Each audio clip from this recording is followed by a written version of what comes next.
Kita itu rasanya telinga ini mau pecah, pikiran ini maunya emosi dan marah.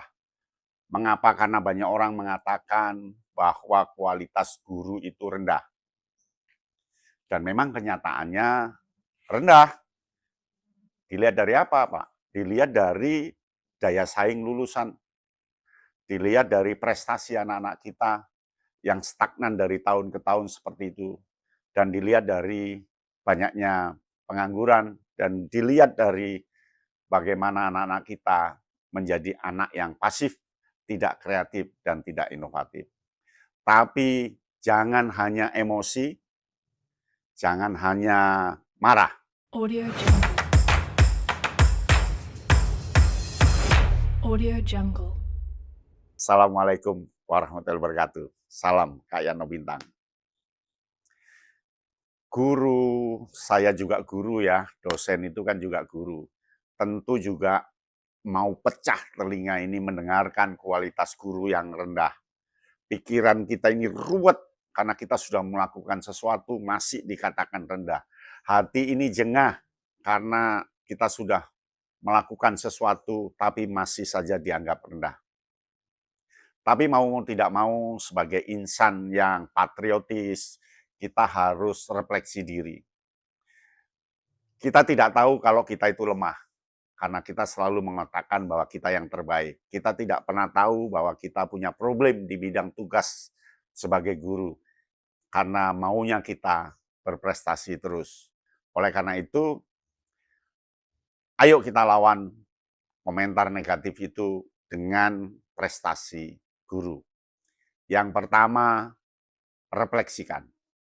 Cobalah refleksi dalam situasi sepi atau sehabis sholat atau meditasi atau apa kelemahan saya sebagai guru? Apa yang harus saya tingkatkan? Kira-kira di titik mana saya lemah? Cek bagaimana cara ngajarnya, bagaimana karyamu, bukunya sudah nulis berapa, kemudian bagaimana daya saing Anda terhadap guru lain. Refleksi itu sangat penting. Berani nggak refleksi?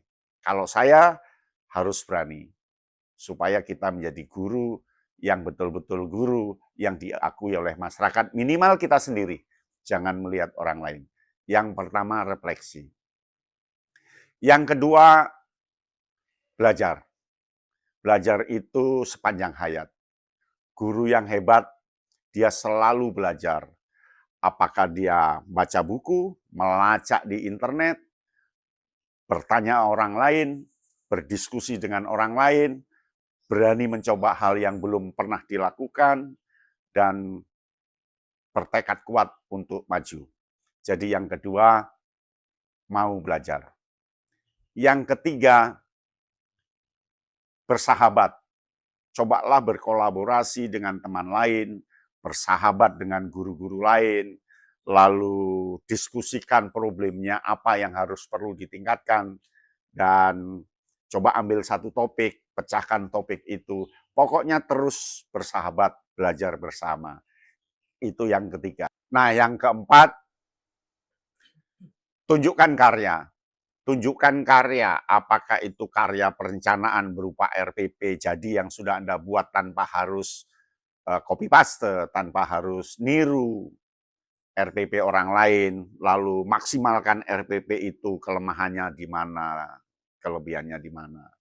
Lalu yang kedua, berkarya membuat buku, jadi pengalaman ngajar selama ini tulislah menjadi sebuah buku, atau angan-anganmu buatlah sebuah buku. Itu jalan yang paling bagus. Berikutnya yang kelima, berani uji coba di dalam kelas, ya, berani uji coba terhadap hal yang Anda inginkan, Anda baru.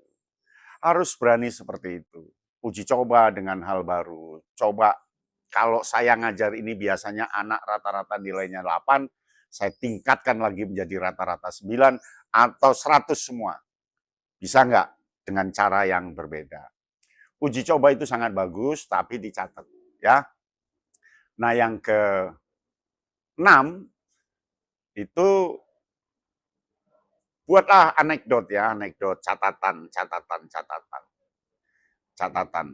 Anekdot-anekdot itu catatan-catatan pembelajaran, catatan proses, buku pribadi ya, semacam buku eh, dulu ada namanya buku pribadi ya, atau buku pribadi guru, itu harus penuh dengan catatan. Begitu, ya, begitu. Yang ketujuh, gigih. Gigih untuk terus maju berkelanjutan. Kita malu lah jadi guru sudah puluhan tahun tapi ngajarnya masih itu-itu saja. Malu betul. Oleh karena itu harus gigih, harus ada perubahan. Nah, yang kedelapan, selalu bersyukur dan memohon pada Allah bagaimana cara ngajar kita harus bagus.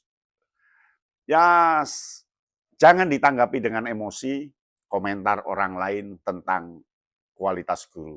Jangan dianggap ruwet, tapi anggap itu sebagai pemicu untuk sebuah keberhasilan.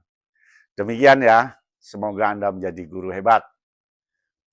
Tulis di komentar.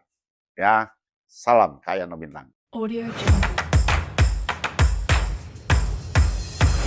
Audio Jungle.